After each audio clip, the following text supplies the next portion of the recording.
Twitter. Yeah, of course you're a reporter. You probably know everything about me. You probably already know what I'm going to ask you. No. Okay. But I knew from staff that, because I'm Rain Man about everything too. Not Seinfeld, but trivia. Yeah. So I knew that you were on the Today Show. I knew that Steph had a partner. I knew that you guys had kids. So I just thought, oh, that's wonderful. And I really liked how the mainstream media was handling it. Yeah, so I knew exactly who you were. I was like, oh, that's so cool. Oh, well, thank you. Yeah. Just because we're live all over. It wasn't hard to notice that was a really great thing, and makes it really good news. Jenna, we're live. We're live. Okay. We're here with Courtney Kealy. Courtney is a very accomplished, very colorfully interesting reporter, and we were just playing a little Jewish geography before we started because Courtney actually, did you work with Steph or you know Steph? We both were at ABC at the time, and it's literally Jewish geography because we met through an Israeli friend in Jerusalem one day. I mean, that was the last time I saw her. That is like where Jewish geography started. Like, what is like literally Jerusalem is where they met.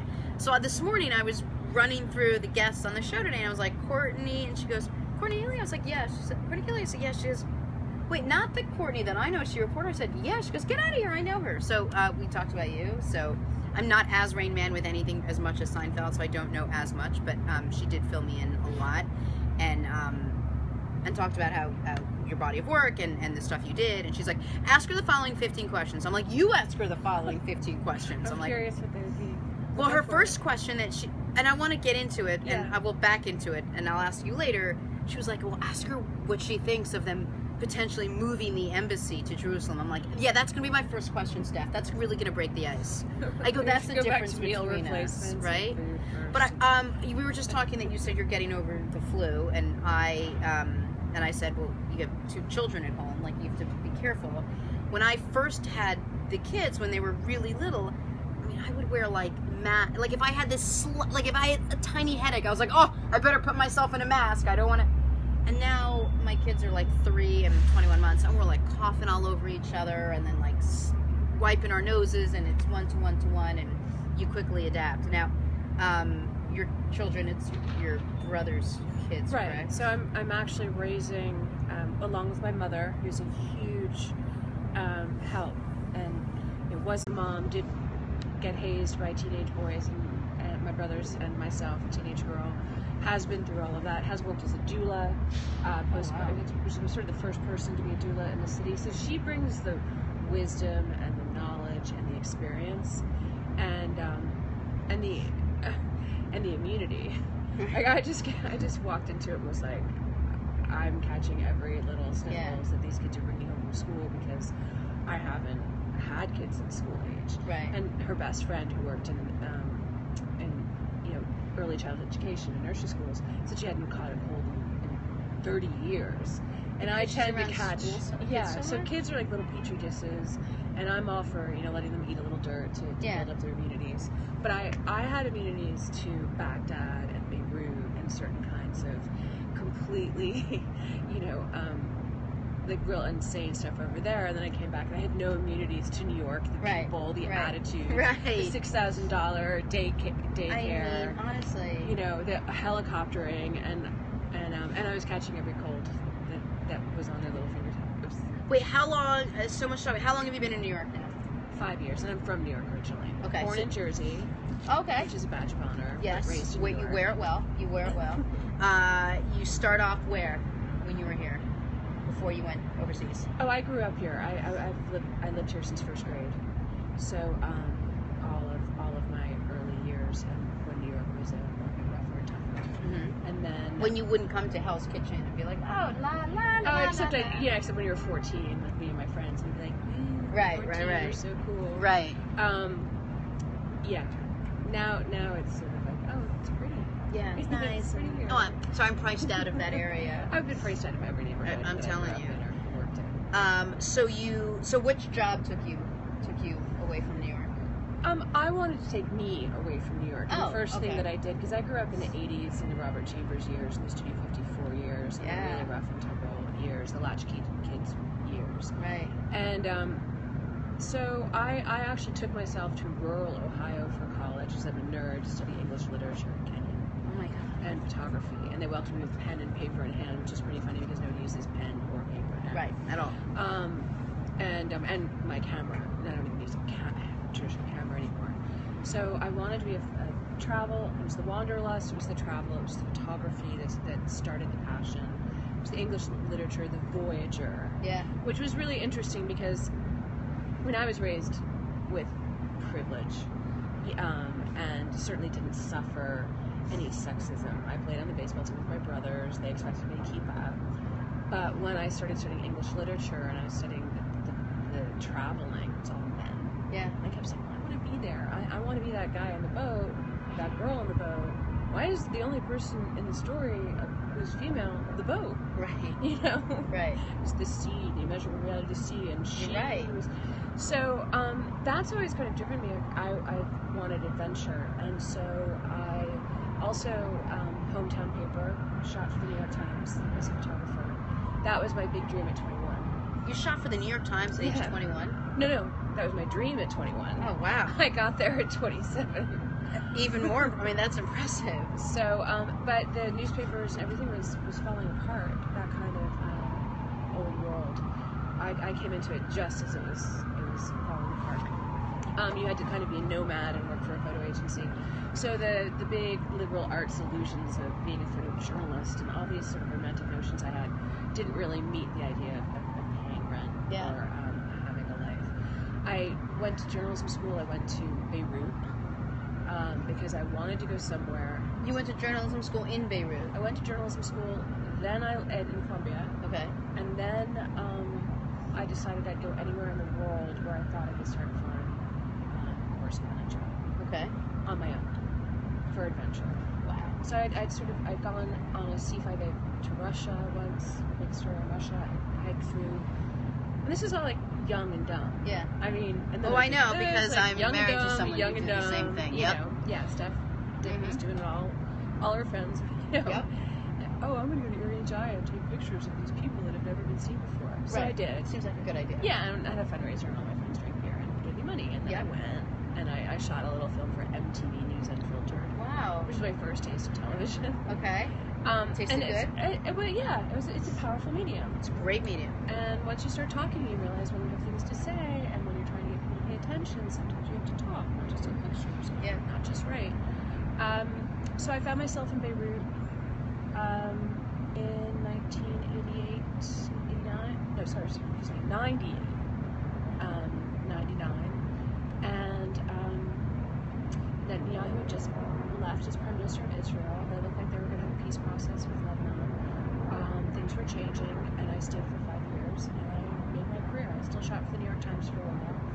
I was writing for ABCnews.com, which is as a correspondent, which is where I came into television. Okay. But since the bandwidth wasn't there, and I could take pictures and write for online, but nobody could get video up or anything like that. So I ended up going on television for ABC and going back to traditional TV and radio and moving to Jerusalem after a time. So 5 years in Beirut and then 2 years for ABC News, freelancing TV and radio.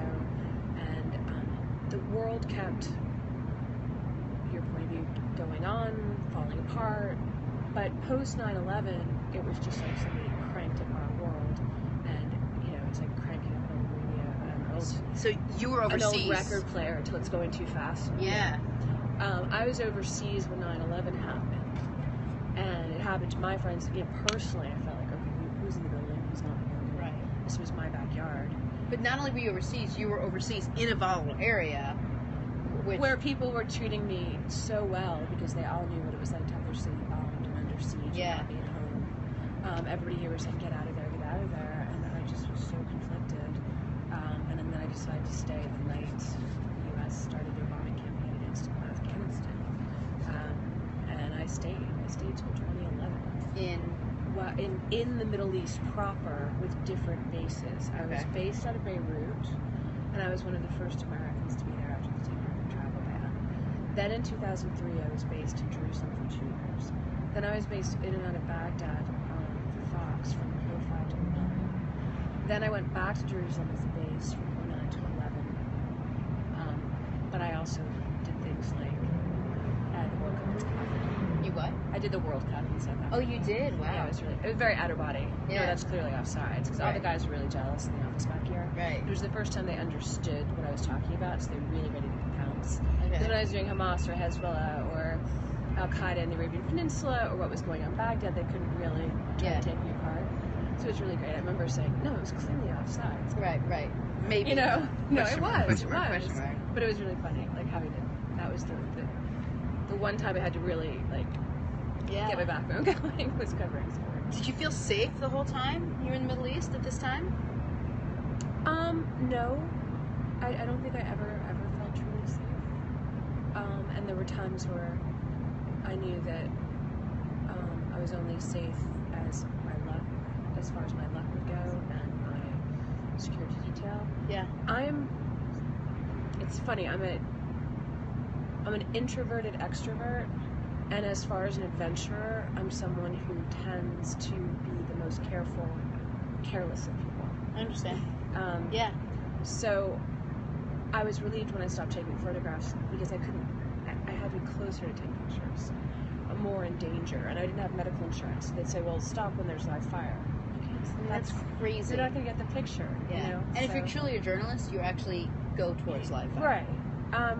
To a degree, you also have to stay alive and have a career out of it. So you try not to get inspired by the adrenaline and jockey for position, and know when you really should be going there and when it's really important, and also how to keep yourself sane and not fully absorb the carnage that you're literally on top of. And not scare yourself silly. That's where friends come in. That's where gallows humor comes in. That's where loyalty comes in. And common sense and a lot of SWAT treatments. Gosh. So did you stay there? I mean, have you been there through the Arab Spring? No, you've been back, right? Well, I had to leave in the middle of the Arab Spring because my brother passed away of a massive heart attack. Okay, so now you're in. Where were you living at the time before you came? I was based in Jerusalem. I was doing things like South Africa and Afghanistan and Iraq still. And all of a sudden these countries start. Baghdad had been, the U.S. Obama had come into office. There was definitely going to be a U.S. withdrawal from Iraq. So it was no longer as much of a primary story as it had been for 4 years straight for me. And so I was covering the region, Iran, Pakistan, Afghanistan, the Middle East, and Africa, and doing stories like going on and doing the new surge in Afghanistan, and I knew the generals that moved up from Iraq, and then pitching things like the World Cup in South Africa, because why not? I could do this on a cultural level, but the Americans started winning, and then all of a sudden, Tunisia happened. And then I remember saying, I think you absolutely have to send me to Egypt tonight. And when you say that, you think, but you're like, no, really, I mean, you have a gut.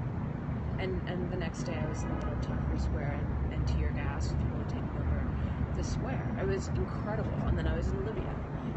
And I came home for 3 weeks in August on leave. And I spent most of it with my brother and his kids and his wife and the rest of my family. And his wife had already been given a year to live. So wait, it's too big for you. Can you actually can we just reset and also maybe? You know, it would be great if you had microphones. You probably wouldn't have. I just sent Connor out to see about our delivery of the microphone. It didn't get here. That slows me when I get under the screen. I may be the worst producer on Periscope, which is saying something. This is Courtney Kealy. She is a reporter who correspondent, has been all over the world, has seen things that most of us have just barely scratched the surface in reading about, and in addition to like international political turmoil, then had this big, personal turmoil that you have sort of been dealing with, and I don't even want to say dealing, but embracing, but dealing. Okay. It was a personal family tragedy, and I had to deal. And I want to ask you about that, and then ask you 100 questions. But you talked about being into Creed Square, and I'm just, I was still at the Today Show, and I watched it happen, and then we all heard about the Laura Logan stuff, and was it as bad as it was, and how much of it was was it really as crazy? And I'm just curious. Steph was there for a little bit, but I think she was there. I'm not even positive. But was it? Of all the things you have sort of seen and had seen over the years, and you'd been there since post 9/11, could you get a sense that the region was going to start changing, and this was the beginning of it? It felt epic and it felt historic. Tell me why. It felt epic because they had, people had literally, with phone lines cut, with internet out, and I watched them fight through people that were beating them with sticks to get to Tahrir Square that night. I watched over my balcony from a safe point at one point where people were being beaten by secret police. I went into Tahrir Square that night with another colleague that I really trusted, and the first thing somebody said is they put their finger on my notebook and said, "Tonight you will write history." And it was the passion of the Arab world, but I felt it. Yeah. And I was just taken back to those idealistic days of why you get into this as in the first place at 20 or 29 or at 21 or 18. As we were going into Tahrir Square, and the smoke is very, very thick, and I'm very used to tear gas, I'm very used to riots, so I've been properly hazed, literally. Wow. I hear the grinding of a tank,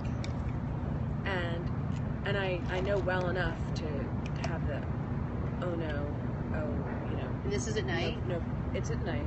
Oh. My friend who works for the London Times, we're both like war hands at this. Okay. But we're out there trying to figure what's happening. It's darkness. Buildings have been burned. Yeah. And it's very hard to see through the tear gas. And we heard the grinding of a tank, the grinding of the gears of a tank. Close by. Right there. Oh. It's like, what is that? So the first thing you do is, what can I flatten myself up against? And we're in the middle of this big boulevard. And so you just tense. You just think, hold on. And out of the tear gas, the tank burst out of the tear gas with all of these protesters going like this. And it was like, first of all, oh my God, I'm not gonna die. Yeah. Second of all, the army just caved. The army just let these protesters get on their tank. This is huge. Yeah. Because the army could have turned on them, which we've seen in other conflicts. They didn't, and everything changed that night. And there was a lot of nuance that can get lost in the reporting. But that was the epic moment of, this is why I'm doing this. This is why I started this so long ago. This is why I've been in so many, I can hardly say anything without cursing, but so many nasty places, so many unhygienic, nasty places, and hardship. Yeah. Because this is why we do it. And it really felt like that pure sense of, I was dreaming of being able to do this for my life, and here I am. That's a great story. That's the story I wanted to hear. For people who were there, I just always want to know if that felt different than anything else. So now you're there, this thing happens, you feel like there is a movement, something just feels different about this uprising, and something feels different, and then you get a call from home. Well, actually, that was in February. Okay. And I went home in August. So then it became covering. What also happens in the Middle East, the first conflict I ever really covered, besides southern Lebanon, was the Al-Aqsa Intifada. And what also happens is the conflicts is the minute they switch, the minute a militant group comes in, or even if they have politics that even could maybe be pointed to as moderate, usually everything gets clouded by violence and extremism. So by the time that moment of Tahrir and Mubarak's stepping down, there was a viciousness that had infiltrated the crowds. That was a concerted effort by Mubarak and his thugs and the police to change everything. Right. To make sure that women and children weren't in the crowd. To make sure that the moderates were overshadowed. Right. So all of a sudden you still have that. So Egypt is starting to look Muslim Brotherhood extremists, and that's what, and one-dimensional, and people focus on Layla's attacks. It was horrific, but that was not what was really happening. It happened to her, and it was horrible, but it wasn't happening to everybody. But the thugs were going in and beating up women, and then it became a horrible fight. So her horrible attacks were just a precursor to all of that. Mm-hmm. Libya became more complicated, and I came home because it was time to see my family. Everybody had been okay. When I was in Baghdad, I came back and forth to New York because my brother, his wife, who I was very close to, they were college sweethearts. She had been struggling with cancer for a long time as a young mom. And they had kids. And they had two small kids. Two small kids. And she had brain surgery when I first started going to Baghdad, when the boys were 2 and 6. Oh. So I was doing, my rotation was war and cancer. And my brother and I are were almost psychically twins. Very different. I had gone to war, he'd gone to the suburbs. Right. I was having good luck, he was having bad luck. I came home for a vacation, and I basically was preparing myself and my brother to be a widower. So was their community, so was our family at large. I even had lunch with my mom, and we were sort of talking through it. How we were going to You knew she was probably going to She had been given a year to live, and she had just passed the year to live. It was excruciating. And Declan was only 7, he had just turned 8 that month. Harrison was 12, just coming from summer camp. And I got on I drove, we had a great weekend. My dad was in town, my brother from the same marriage, family, friends, our childhood friends are all the same now. Right. Their kids are friends with their kids, so, and my mom's apartment where we grew up on the west side is sort of the family hearth that Sure. we played in when we were kids. Our high school friends are there, and now they're bringing their friends over. And it's like the only affordable place left in Manhattan, so nobody else lives in Manhattan. Right. I spend weekends there, by the way, just so you know. Okay. So, anyway, I was talking to my brother as the cab was taking me into JFK, and you know the signs that start going, the ABCD, the Lufthansa Airlines, and you start all the terminals. Never heard of that airline, and then like you hear Siberia Air, and like really, that's kind of weird. Like, you know, you just start. Yeah. So I'm talking to him, and I'm looking at all the weird airlines, looking for Delta, and he says, "I love you," and I say, "I love you," and I get on the plane, and I get to my apartment in Jerusalem, and I'm puttering around, ready. Tripoli had just fallen. I wanted to be in Tripoli.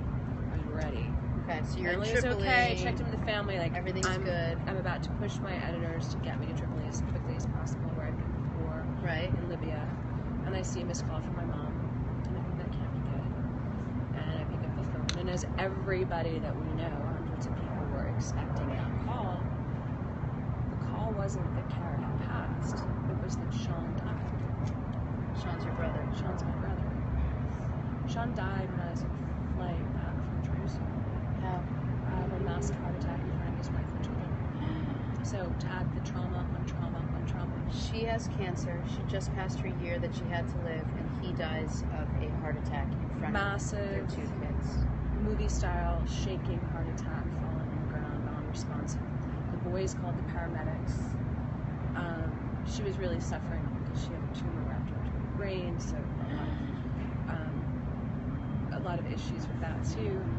And I came home within 4 hours and planned a funeral, and that was the start of it. Planned a funeral for my brother, who was my best friend, my champion, my supporter, my everything. Our parents had divorced, but both got remarried, and I felt anywhere I was in the world, my brother had my back. Yeah. My brother and his guys. I had guys. I had the guys. You know, and I had the sisterhood too, but I had this brother that we were in playpens together. We did everything together. I mean, if my mom was wondering what Sean was thinking, I could tell her, and if she was wondering what I was thinking, he could tell her, "Well, Mom, stop. It's gonna be okay." How many years apart were you? 13 months. 13 months apart. Oh wow. We have a younger brother who is equally as devastated, and I can't speak for anybody, and another brother that we kind of took into our house and never informally adopted from around the corner when New York was rough and tough, so he became my brother. So we have always had a loose and loyal sense of family, but he and I went through everything together. You know, he was the little guy, the little dimples when my mom said, "Sean, you're gonna have a sister." Yeah. You know, I mean, he was the first one who knew that I was on the way. And then he doted on me as a kid. Really, even though you're so close in age. I mean, we beat each other up like nobody's business. But, I almost killed my brother. Yeah, well, yeah, that's just for sport. Right. That's true. No, we also had like the fiercest, most intense loyalty, and I just felt safe anywhere I was because I had him. So now you have these 2 boys, Declan and Harrison, and what happens now? Well, nobody knows what to do because Kara doesn't want to live alone. She doesn't want to give up her mother role, which is, why would she? Right. She's dying to stay alive for her children. Oh my God, the story. I know. Okay. And everyone kind of looks at me like, well, you don't know how to do this. But you Single woman going to war says, well, who does, right? No, I didn't even know how to do it. Yeah. And I thought I was ready for it. But my attitude is, don't say I can't. Because that's just going to make me annoyed, and then I'm going to do it, no matter how hard it is. Like, I'm going to suck it up. I'm going to do it just to prove you wrong. Yeah. You know? You spent the last like 15 years in the Middle East. Yeah, I don't need to bake. I think we're good. Yeah. You know? And so I was like, all right, here's the deal. No minivan, no baking. I got this. Love you know? You. And I was like, I don't Thank you for not getting the minivan. Thank you. Look, Bless I you. have a lot of friends that love the minivan. I don't care. respect So the do I. minivan, So do I. But it was not me. There was Not only me so either. much I could take. Courtney, I completely get it.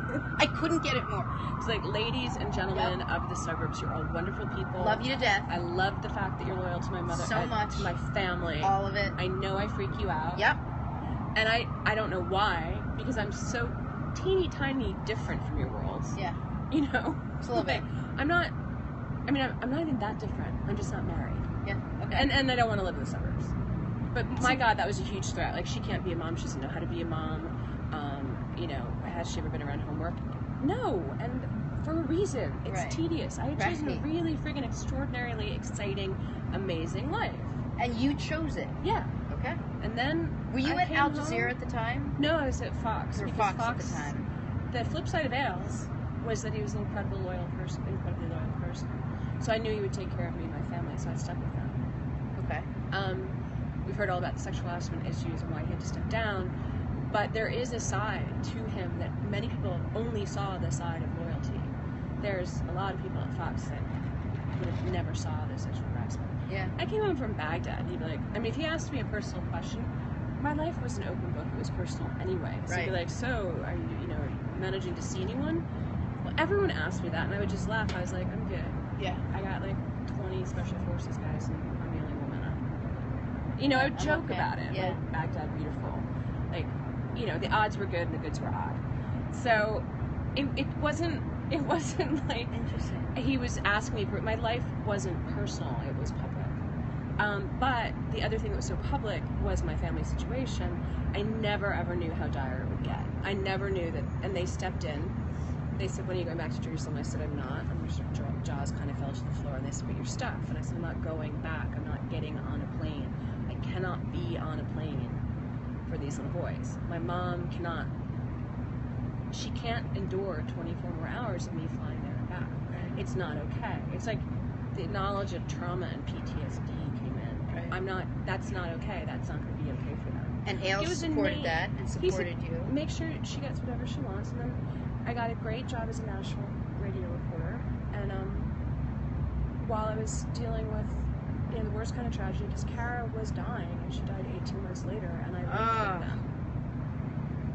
So now all of a sudden, So I had two traumatized boys. My brother's widow is dying and going non-responsive.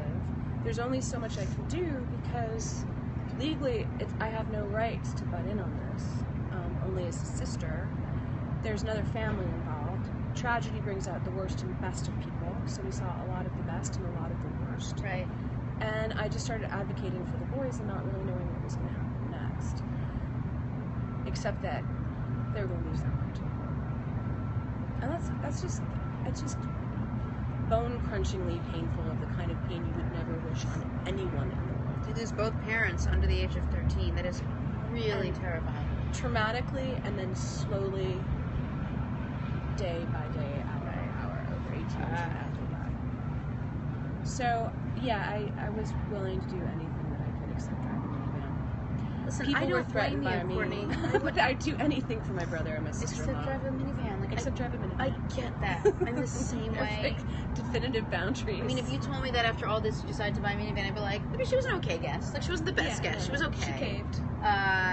Again, we're talking to Courtney Kealy, who has had an unbelievably remarkable, I don't even want to say life, you're like still in it. This is it. So now you... Chapter. I mean, this is like the War and Peace of like... Yeah, this is like the worst Act 2 you'll ever experience. Okay, so now... Let's get a short, did wonderful you Act 3. adopt the two boys? My mother was given legal custody. Okay. And that was the right thing for the family. My brother and my mother were the least threatening to her side of the family. They didn't have to choose one sister over another. Right. From her side of the family. My mother is a senior. It's very advantageous. I'm a journalist. I don't bring a lot, financially to the game. I accept like really weird stories. I was just going to say, amazing stories. You know, I can tell them what's wrong with the capital. Like Steph brought home her flak jacket and her helmet. I'm like, that's great. Declan likes my gas mask. Yeah. Okay, you see? The boy, my brother, as a grown man, and my other brothers once put on my flak jacket. Dude, I look huge in this. Hit me. Yeah. And I was just like, I thought you were going to be worried about me, but no, you're playing in the house. Like, you know. So I have a lot of stuff. I've had to hide the daggers from Yemen until they turn 25 because they're just too beautiful, and you can't let a 13-year-old carry a Yemeni dagger around. Nope. Especially in New York City. Yeah. So I've had to tone down some of that stuff. Have you been back since? No, I promised Declan. I walked in the first time. The minute I saw Declan after his dad died, I walked into the house and he said, "How long are you going to stay this time?" Okay. That just gave me the chance. Yeah. Can't go back after that. And I said, "I'm not going back. Don't worry. And Declan's the older one? No, he's the older one. So when the little ones, Courtney. I know. Killing me. Don't worry, he's 13. He's driving me crazy now. He's a boy? Oh, a girl. He's a teenager.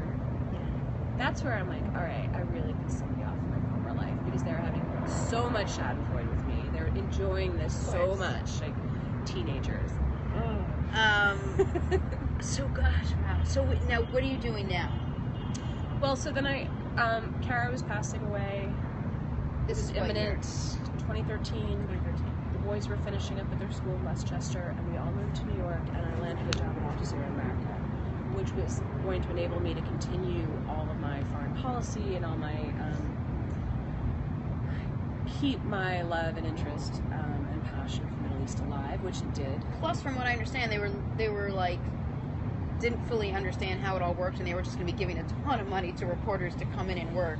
Because Steph and I both know a couple people, at least Al Jazeera overseas, but Americans that. Well, I was I was in radio, and I had been in TV, so I had to go to Ailes and say I need to switch because I'm going to have to raise these children. I have to go back on TV, and I love TV, but it wasn't like I don't need to be back on TV. Oh, of course. I was like, I want to go back on TV. Yeah. I need to. Their kids are expensive.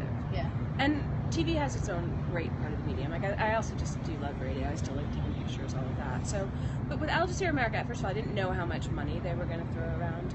I didn't negotiate very well. I did on my own, which was dumb. But it was a passion of, oh my gosh, I can't get the Middle East. It's coming here. Yep, you're right.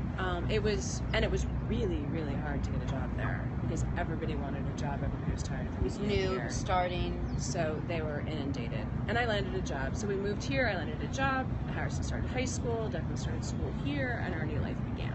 And it's you and your mom and the boys. And 2 dogs. And the dogs, of course, because why wouldn't the dogs be there? Well, I heard you say you're not an animal person. It's not that I was an animal person. I just don't like the hair everywhere. Okay, that's well, they're short. They're not too yappy. They're short hair. Okay, so that's okay. And then the other thing is we had I had cats all the time. The first time I had to come home for an emergency, I had to give my cats away. So I thought, okay, I know what I'm going to do because this is going to continue. I'm going to get a dog. Because no one makes you give your dog away. And then when I had to come home for a family emergency, I'll bring my dog.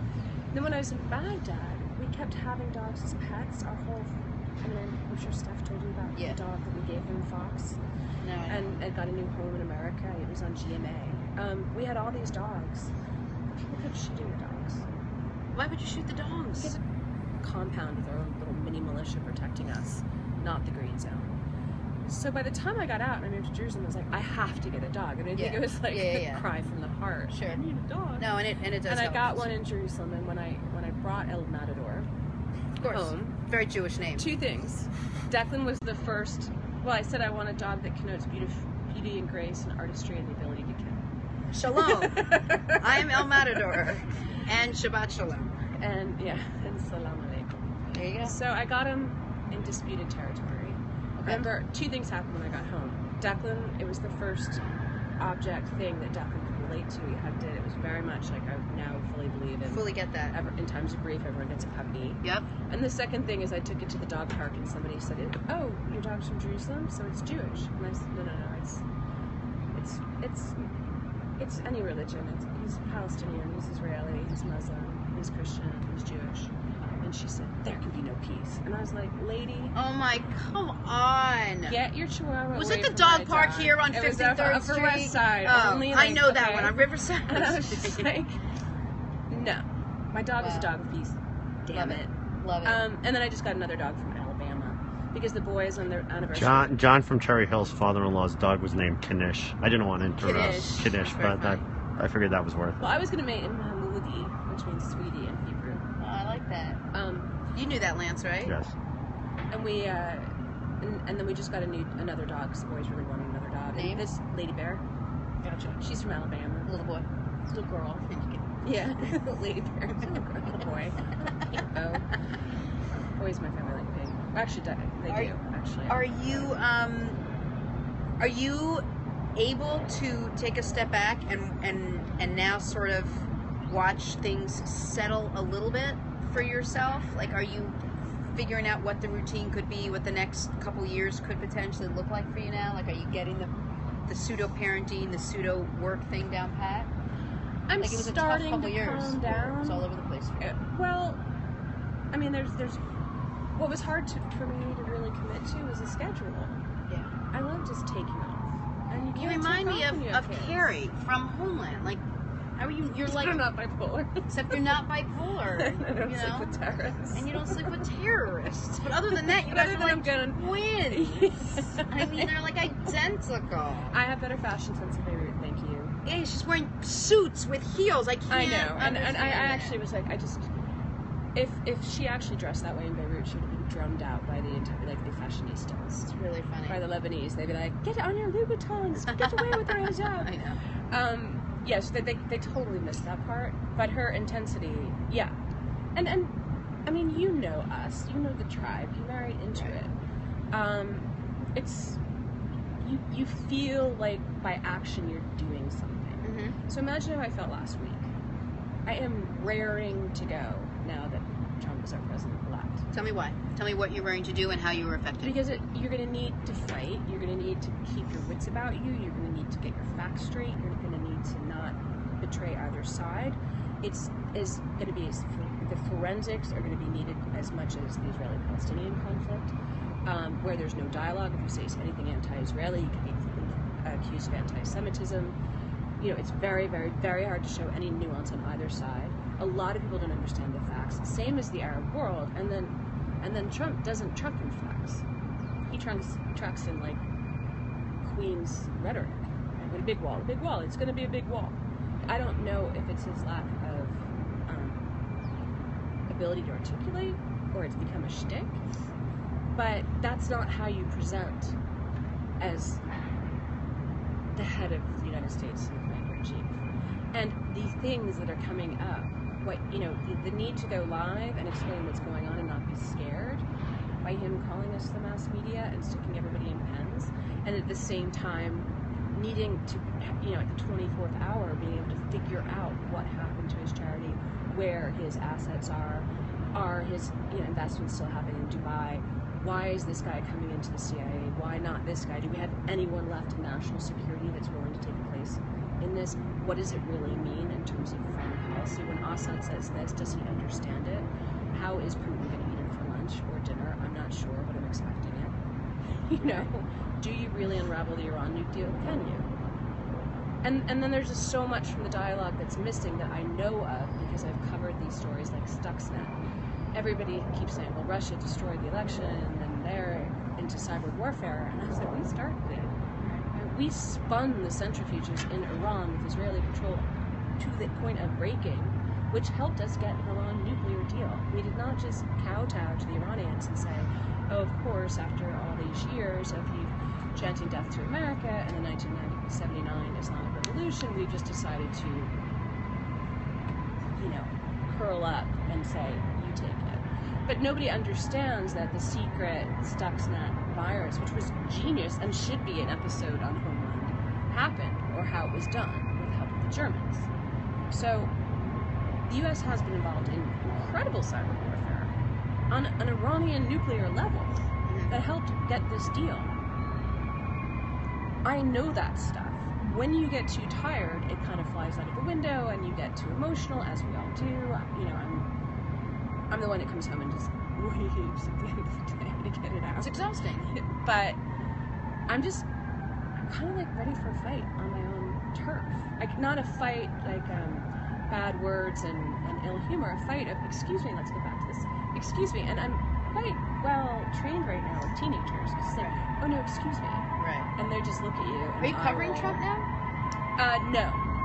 After Al Jazeera America closed, I went into more of a.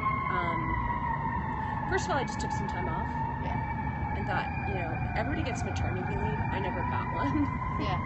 And you should get two. Right, like a little break. Yeah. I just started doing some healthy things I hadn't had time for. Yoga nidra. I went to visit my best friend from college, and it was just surfs in Costa Rica, and all the kids were left at home. You decompressed. Yeah, and I took actual courses to work on PTSD and like how your body holds onto grief.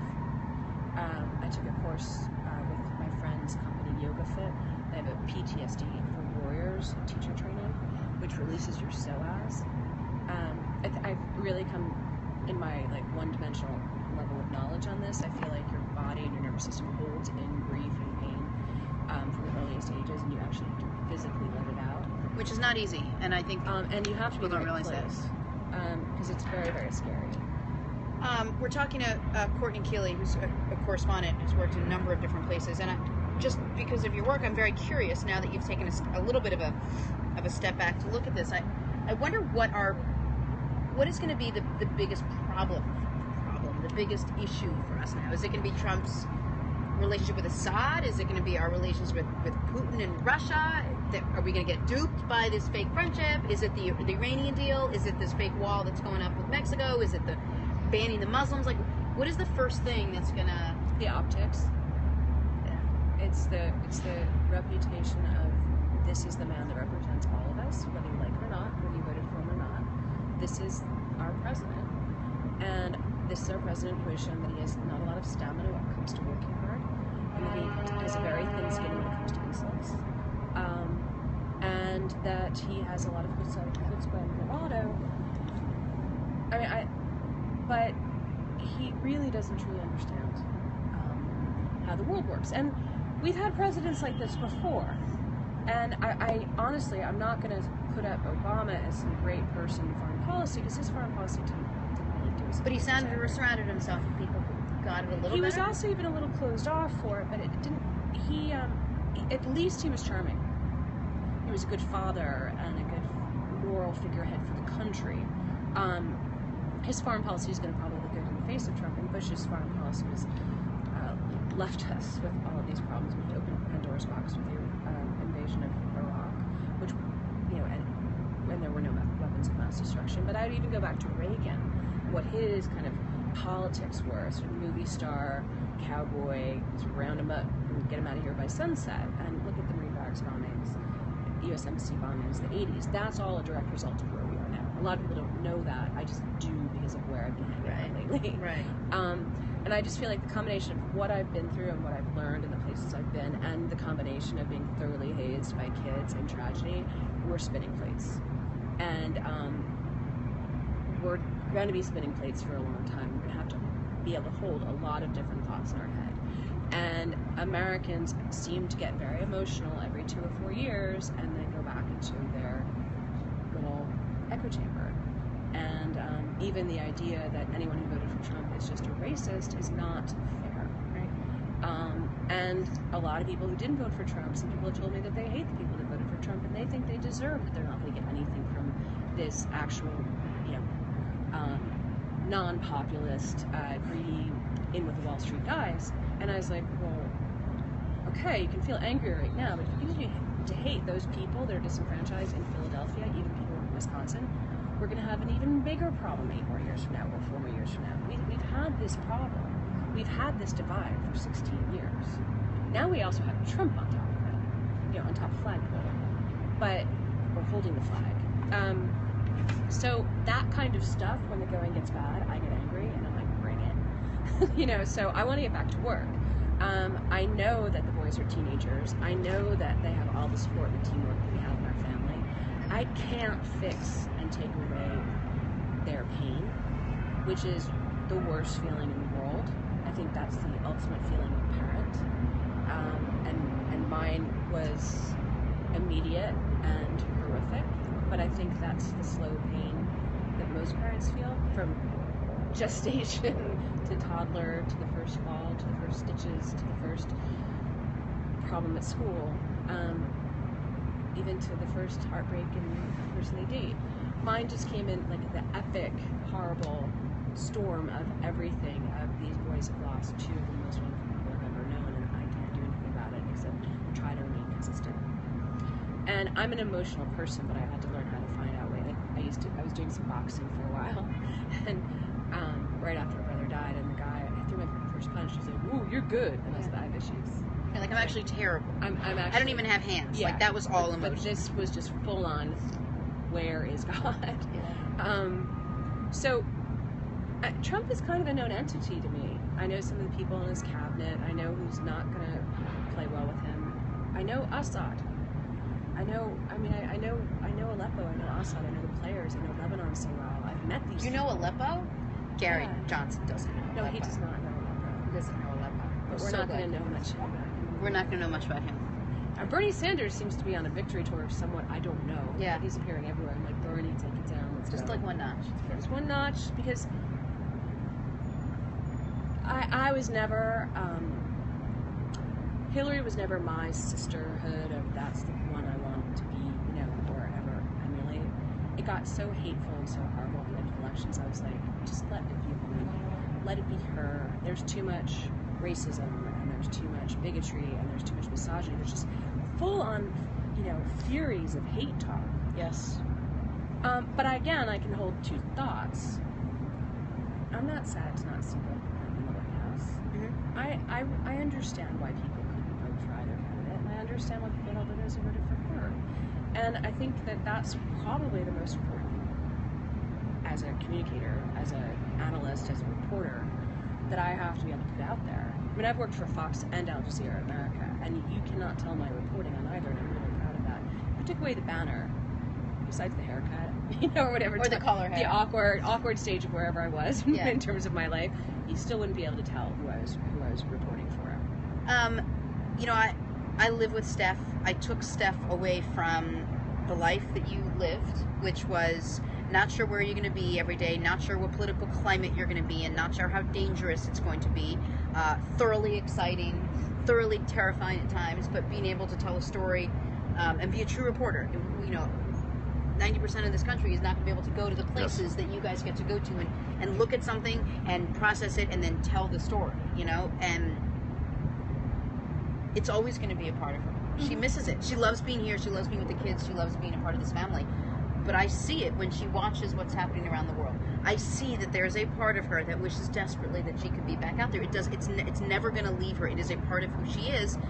And I think when I first sat down and started talking to you, I wasn't sure whether it's very, very clear to me that it is so ingrained in who you are. It is woven into your DNA, that life.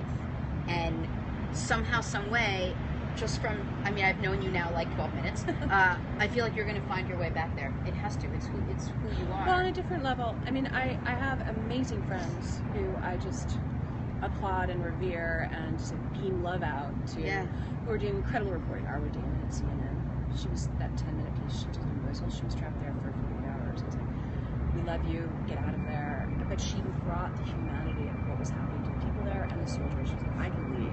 Yeah. They can. These soldiers have to come back in. She always adds the last bit of touch. Or another friend of mine who's been in and out of Aleppo, Clarissa Ward. These are like my battle buddies. Yeah. And they're brilliant. Yeah. They're, we're not losing a caliber of reporting by me not being there. So, I don't know, I bet you there's plenty of domestic stuff that informs the world stage that I could do here. And also in terms of Syrian peace talks, Iranian peace talks, world leaders, you do hope to graduate out of always being in the battle on the ground, reporting the incoming, to parsing out what's happening with world leaders, which is sort of the next step I want to go to. What I think is interesting, and I think you know this too, is there's no wizard. There's a little guy behind the curtain everywhere you look. So as we're going down these roads thinking that we're going to get somewhere, where somebody's going to unveil this power and this great truth, that this is why it is, and this is why war happens, this is why good people suffer bad things, and families are killed, and this is why Africa's such a mess. It comes down to our elected officials or a dictator, or our dictators, the people that support them, the people that don't do anything. If there's no man or woman, especially now, right, behind the curtain, you know, with the all-powerful, all-knowing. And so I think having had the experience to be able to step in during important times of my life, taking care of my brother's kids, and never, that's something you're supposed to see on a television movie and go, yeah, right, that's not supposed to happen. That's like an after-school special. It's like, because it's like so dramatic that nobody would write that script, because it's just not feasible. Yeah. You know, right, and then she came home from war, she didn't know what that's going to happen. Okay. Yeah, it's just right. ridiculous. Okay. Like, take your little script. Exactly. It's unbelievable, not real. No one's buying and it, so don't sell. A very messy narrative. Yeah. So I always say not being cynical, but remaining skeptical. I mean, I've been doing all this, looking into resistant PTSD stuff for everyone, for my friends, for myself, for my mom, for the boys. And now I think most of America could use it right now. So I just wrote something for Yoga Digest while I'm writing something about something I've called From Queens to Al Quds, which is foreign policy, and what, you know, you can take, it's proven you can take the guy out of Queens all the way to the White House, or you take the Queens out of the guy. Oh, that's very interesting. Where is that? I'm not sure yet. I'll let you know. Can you let us know? Yeah. I'd love to. But it's Queens to Al Quds. Like, he doesn't know what Al Quds is. That's right. Jerusalem. That's what we started this conversation with. Yep. What do you think? Steph wants to know. We could have had this whole conversation about it, and I'm afraid that our president-elect doesn't have the wherewithal, or the information yet, or the understanding, or the grasp, and I don't think he's getting it at the 21 Club when he's meeting the press, of what Al Quds is. That's why I'm ready for the fight. Look, I feel it in you. You feel the passion for it. I don't think anyone can answer where we're going or how this bumpy road is going to either remain bumpy or smooth itself out. And I'm gonna end this interview with the question I almost asked in the beginning, because it was the only question Stephanie wants me to ask you. This is exactly why Stephanie, who Stephanie is, and I am who I am. I was like, well, I saw Stephanie this morning. We're talking to Courtney Kealy. She's a correspondent, and Steph and Courtney crossed paths in Jerusalem years ago. As what? As you do. Of course. Why wouldn't you? And so this morning we were at breakfast, and I said, Steph, you know who I'm interviewing this morning? And I told her, and she goes, oh my God, I knew her. I'm like, yeah, it's good. So she said, what are you going to talk about? I'm like, well, I'm definitely going to ask her what her favorite Seinfeld episode is. I'm like, what do you think I should ask her? She's like, what are you talking about? Obviously, ask her about what she thinks of potentially moving the embassy from Tel Aviv to Jerusalem. I'm like, duh, that was my second question, Steph, after the Seinfeld question, clearly. But I will end this with the way I started it, with, is that something that could happen, and how disruptive could that be in the region if that happens? And could that happen? Can they do that? Like, realistically, is that going to happen, or will he be talked out of that? He could do it. Expect anything. I think we've learned our lesson in the last 16 years, and don't predict, oh, that's too crazy, that's not going to happen. Or the 16 months. Clearly, it does happen when you say that's too crazy. It is too crazy. If he did that, the Israelis would be more than happy to stake their claim. It would have to be West Jerusalem. It would inspire all sorts of anarchy and conflict. It would be a complete FU to 2 out of 3 Abrahamic religions, Christianity and Islam, claim, you know, it's the most contested real estate in the world in one city. It's not Atlantic City. It's not Trump Towers and Fifth Avenue. This is World War III. Don't do it. But I can't say that he can't, and I can say that since the Israelis have control of West Jerusalem, it is something that he could do. I don't see State Department people, unfortunately, standing up to him, because he's going to surround himself with people that will enable him. But it's very, very dangerous. And it's also something that a lot of American Jewish people want, because they want to claim Jerusalem as their own, but I just don't think that's something to do. It's like us saying, yeah, I think the Vatican, Catholics, from New Jersey, it really should be ours. Not like an interview. Jerusalem would be best left alone and settled as sort of an international city. Something more King Solomon-like, less Donald Trump-like. Courtney, I'm just impressed with you and how calm you are, given what the last 5 years of your life has been. That's great. I feel like we were on a date, and now I'm like, can I call you tomorrow? Like, can I see you again? Can we actually get one from the peanut gallery over Yes, here? go ahead. So you were saying that Christianity would be against the move to Jerusalem, but doesn't the Christian right, aren't they in favor of form of Christian? That's evangelical. So you're saying more like the Vatican? The evangelical, well, our Orthodox churches, all the Greeks, the Armenians, there's all Orthodox too. The evangelicals in America believe that if Israel is in control of the holy sites, the rapture will happen, and there will be everyone will either convert to Christianity or die. Right. And Israelis that I've spoken to who've said during the time of the Intifada, oh, it's been great, they support us. I said, yeah, but they think you're going to convert or die. And I said, oh, we just don't want to believe that part. So they take what they can get. Right. But people know that the evangelicals aren't really exactly pro-Judaism. Does that answer? I mean, they're pro-Judaism for their own Right. So end of days. So then the whole sort of Christian Muslim it's sort of breach in the Middle East. Keeping it good and bad guys, white hats and black hats, doesn't make any sense, because then you have the Orthodox Jews that don't believe that the state of Israel exists because the Messiah is not here, and they're outpopulating secular Israelis by 8-1 right now, and they don't serve in the army and they don't pay taxes. So Israel has real issues that are a lot less about their neighbors and that they're about their fellow Jews who are not the same kind of strain of their Judaism. So the minute you start, we could do this for 8 hours. We'll have a longer date next time. I would like that. Well, we're trying to get to a 24-hour show. Darren here wants to know if you were. They were actually holding back on their questions during the interview. Oh, okay. I'm sorry. So, want to know if you were wearing a bulletproof vest every place you went in the Middle East? No. I wore bikinis. I wore abayas. I wore a chador to meet a Shia cleric. In Yemen, I had something made for me that was stylish but long because they don't like to see women in pants. In Cairo, I sort of had a skinny jeans with a dress and a big kind of scarf thing. I don't blend. I'm probably a foot taller than the guys, not alone the girls. There was no point in blending. It would have been dishonest and would have annoyed people. I was American. I was tall, and people.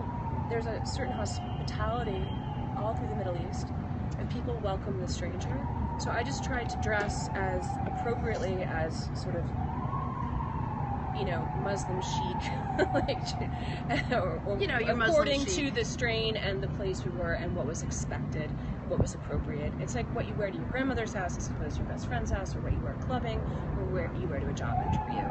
It was just a little more confusing, but it was fun. I had there was a lot of elegance to the drapiness of everything. Yeah. You don't have to always be in the perfect shape. And I felt like, well, you kind of do, because the women there, especially in Beirut, forget it. Oh, really? It's all bikinis and Louboutins. Oh, I just thought we're always covered. In private, everyone's looking ridiculously good. So it was much maintenance was much harder in the Middle East. But I feel good about being respectful. Yeah.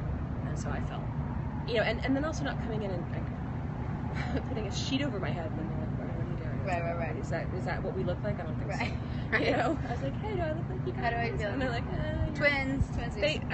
They used to laugh when they would try to let down my abaya. And I remember my housekeeper and friend dressing me to go out at the point where I didn't need a flak jacket. I had a much smaller one during the surge, and I was covered in hijab, and she just started laughing, giggling, falling over, and in broken English she said, they're not, look at you, tawili, you're not you're so tall. Right. You're gonna walk out and they're gonna be like, Ajnabiya, Sahabiya. I the curiosity. So, I was going to be a walking curiosity, at times a cultural insult if I wasn't careful. So you have to know how you present. I don't blend. But I like that. Darren wants to know if you enjoyed covering the World Cup. And John, please repeat your question. I didn't understand it. He's asked the same question 8 times about Sandy Hook, the Boston Marathon, and Hurricane Sandy. He wanted to. I covered all 3. Oh, you covered all 3. I covered all 3. The World Cup was exciting. The best was when the opening match was South Africa against Mexico. I was in the Soweto township in a fan park. I had my mic open. That's what was so great about doing radio. I had much more autonomy and felt like I was back to my photographer days. Yeah. I had my mic open, and the South Africans scored the first goal, and everybody kind of levitated. That's great. Literally. And same year, a precursor to Talk Rear Square. I thought, oh, this is what I've been working for all these years. Yeah. Here I am, a place I studied, a place I pined for, a store that I wanted, and here I am getting to be in South Africa. Love it. And then the footy was a challenge, but it was fun to kind of show off, and because I kind of knew the scores. And John's question on those 3 events that you covered was, which one touched you more?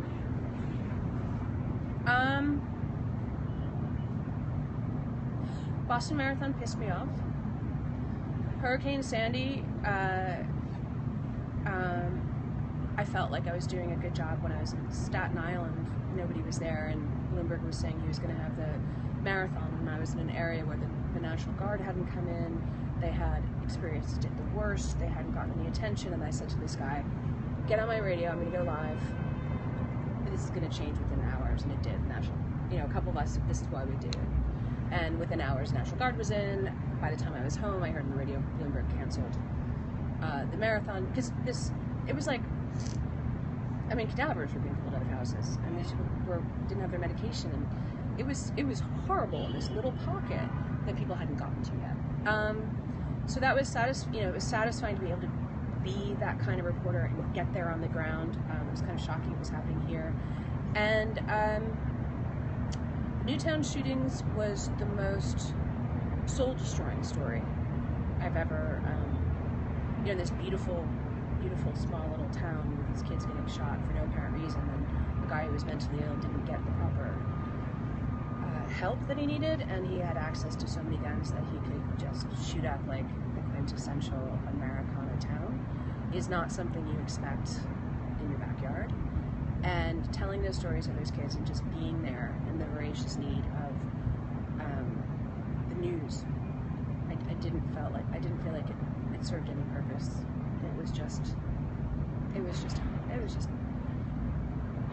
We were all walking around crying every time I bumped into someone I knew. I would just burst out crying. It was pretty bad. Kara was really, she ended up dying a month after that. So things were pretty bad already. Then to have to come home and know that these kids who've been through so much know that someone just got shot. All these kids just got shot in school. Like, everything kind of crashed in on that. Boston Marathons have pissed me off because I knew what was really happening, and the hysteria of 2 people that had learned how to improperly pack pressure cookers who could wreak that much carnage and bring, and then the way we covered it was sort of back to 9/11 nationalism, patriotism, we had a kid that was bleeding out, influenced by his brother, bleeding out outside the corridor, and they still shut down a city of 3 million people. There was Boston Strong. We reverted to a lot of kind of red, white, and blue, black and white that don't serve us well. Yeah. And the press was part of that. I felt like they ginned up the chase, Yeah. and they didn't really deal with reality. Courtney, thank you so much. Thank you. I'm going to leave you with from Bar Best Right.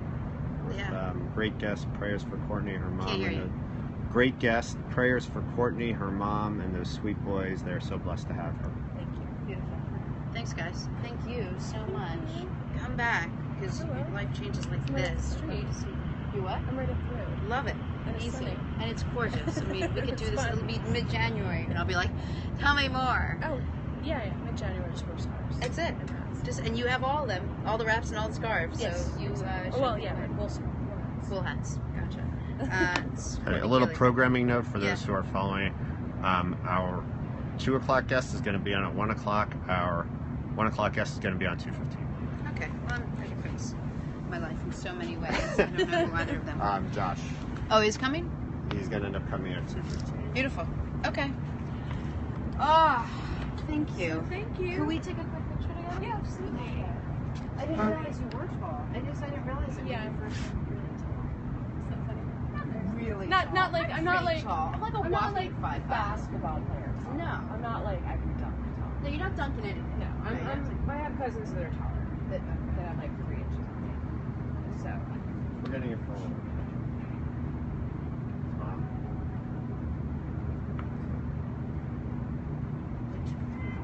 Thank you so much. Really, really appreciate it. So do you guys live in this building? Mm-hmm. Oh, cool. Just start to do this. And did you just start this on your own, or you guys just figured it? Yeah.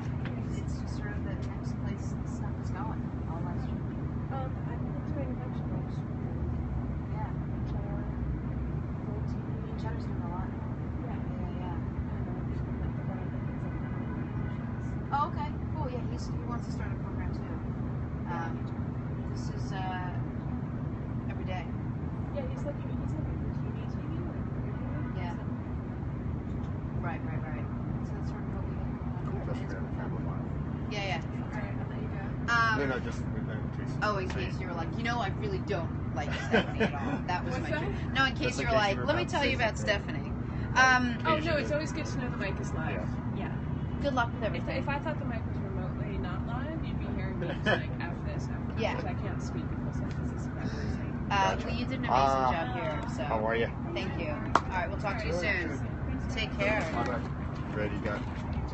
How are you? Good, how are you? I'm good.